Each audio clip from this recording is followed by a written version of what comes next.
c'est volontairement que Jésus demande à ses disciples de baptiser au nom du Père et du Fils et du Saint-Esprit, et pas seulement au nom de Jésus. Que signifie le nom de Jésus? Jésus signifie « le Seigneur sauve ».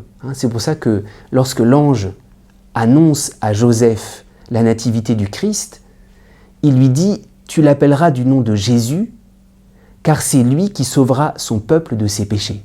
Mais précisément, lors du baptême, Jésus ne se contente pas de nous sauver du péché.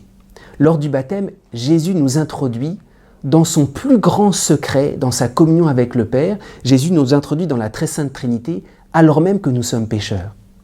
Et souvent, nous pensons l'inverse. Nous pensons, Jésus va d'abord nous sauver de nos péchés, et quand nous serons bien sortis du péché, quand nous serons en cheminement, Jésus va nous introduire dans la révélation des secrets de la très sainte Trinité. Dans cet évangile, Jésus nous révèle qu'il fait exactement l'inverse.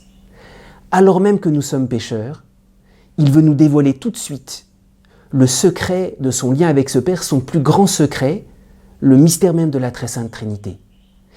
Et notre salut, c'est précisément accepter de recevoir cette révélation immense, accepter d'être introduit par pure grâce dans les plus grands secrets de Dieu, alors même que nous sommes pécheurs. Autrement dit, pour être sauvé, il faut accepter cette audace de Jésus qui nous dit « Laisse-moi te révéler mes plus grands secrets, même si tu es encore dans le péché. » Et c'est d'accepter cette grâce, cette révélation qui justement nous sauve et nous arrache à nos péchés.